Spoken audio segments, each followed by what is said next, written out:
অবশ্যই যে খুনি তাকে আমরা আইডেন্টিফাই করে তারপরে আমরা সন্তুষ্ট হব। এর আগে আমরা কখনো সন্তুষ্ট হব না। তাকে ধরে 12 জন পূরণ করলে আমরা সেটা মেনে নেব না। আসল যে 12 জন আসল যে স্টেপ করে হত্যা করেছে তাকে গ্রেফতার করতে হবে, না হলে আমরা আমাদের আন্দোলন চালিয়ে যাব। এবং আমাদের কর্মসূচি, পরবর্তী কর্মসূচি আমি ঘোষণা করছি রবিবার সকালে। আমরা আমাদের সময় আমরা আলোচনা করে আবার পরে জানাবো। রবিবার সকালে আমরা 48 ঘন্টা শেষ হবে এবং এই 48 ঘন্টার মধ্যে যদি কোনো দৃশ্যমান পদক্ষেপ, যে স্টেপ করে হত্যা করেছে তাকে যদি গ্রেপ্তার করা না হয়, তবে আমরা শাহবাগ থানায় আবার অবস্থান নিব। এবং যদি দেখি সেই অবস্থানে কোনো কার্যকর হচ্ছে না, তাদের মাথা ব্যথা হচ্ছে না, তবে এরপরে এর চেয়ে বড় জায়গায়, এর চেয়ে বড় প্রতিষ্ঠানে আমরা যে অবস্থান কর্মসূচি। প্রথমে আমি একটু পরে এসেছি, যেটা বলেছেন যে আমাদেরকে একটু সময় দেবেন, আমরা যেন কাজটা শেষ করতে পারি। আমাদের শিক্ষার্থী বন্ধুদের বক্তব্য ছিল 48 ঘন্টার মধ্যেই আমরা দৃশ্যমান মানে একটা উন্নতি অগ্রগতি দেখতে চাই।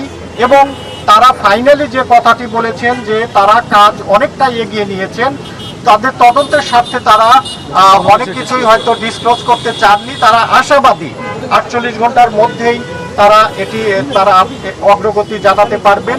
আর না হলে আমরা আবারও আমাদের শিক্ষার্থী সহ আমাদের সকল অন্যান্য শিক্ষক সহ আমরা শাহবাগ থানার কর্মকর্তাদের কাছে এসে বারংবার আমরা এই অগ্রগতি জানতে চাইব এবং আমরা তাদের সাথে আমাদের যতক্ষণ পর্যন্ত প্রকৃত হত্যাকারী এখানে চিহ্নিত এবং ধরা না পড়বে আমরা তাদের সাথে যোগাযোগ অব্যাহত রাখবো, আমাদের চাপ সৃষ্টি করব।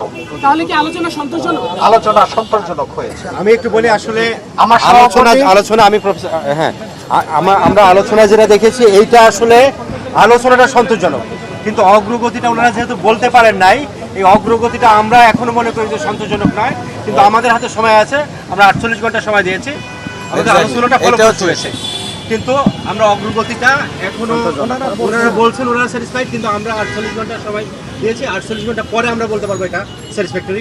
তাদের কাছে আমাদের দাবি এবং আমাদের যেসব যে আমরা জানি সেই সম্পর্কে আমরা তাদের কাছে উত্থাপন করেছি এবং তারা বলছে যে তারা অনেক চেষ্টা করতেছে। স্যার যেটা বললো যে ফলপ্রসূ মানে তারা মুখ দিয়ে বলতেছে খুব চেষ্টা করতেছে, কিন্তু কোনো কার্যক্রমে আমরা কোনো যে চেষ্টা এবং কোনো ধরনের ফলাফল আমরা এখন পর্যন্ত দেখতে পাইনি। এবং যে দুজনকে ধরা হয়েছে, 3 জনকে শুরুতেই তাদেরকে ধরা হয়েছে, একদম শুরুতে। এরপরে এতক্ষণ পেরিয়ে যাওয়ার পরেও কাউকে গ্রেপ্তার করা হয়নি, মূল আসামিকে গ্রেপ্তার করা হয়নি।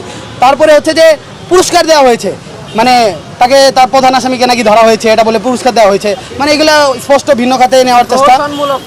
তো আমরা আমাদের দাবিগুলো জানিয়েছি এবং বলেছি আমরা নিজেরাও, আমরা শিক্ষার্থীরা জীবনের রিস্ক নিয়ে এরপরে আমরা এখানে তদন্ত করতে গিয়েছি। তারা পুলিশ ফোর্স পাঠায়নি কেন, তারা দুঃখ প্রকাশ করেছে যে না পাঠানোর জন্য। তারা চেষ্টা করতেছে, তাদের বললাম সিসিটিভি ফুটেজ সাংবাদিক এবং সকলের সামনে উন্মুক্ত করতে হবে। তারা বলল যে গোপনীয়তার স্বার্থে তারা এটা করতে পারবে না। কিন্তু অবশ্যই যে খুনি তাকে আমরা আইডেন্টিফাই করে তারপরে আমরা সন্তুষ্ট হব। এর আগে আমরা কখনো সন্তুষ্ট হব না। তাকে ধরে 12 জন পূরণ করলে আমরা সেটা মেনে নেব না। আসল যে 12 জন আসল যে স্টেপ করে হত্যা করেছে তাকে গ্রেফতার করতে হবে, না হলে আমরা আমাদের আন্দোলন চালিয়ে যাব।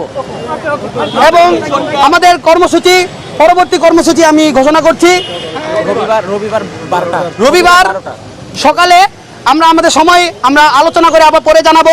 রবিবার সকালে আমরা 48 ঘন্টা শেষ হবে এবং এই 48 ঘন্টার মধ্যে যদি কোনো দৃশ্যমান পদক্ষেপ, যে স্টেপ করে হত্যা করেছে তাকে যদি গ্রেপ্তার করা না হয়, তবে আমরা শাহবাগ থানায় আবার অবস্থান নিব।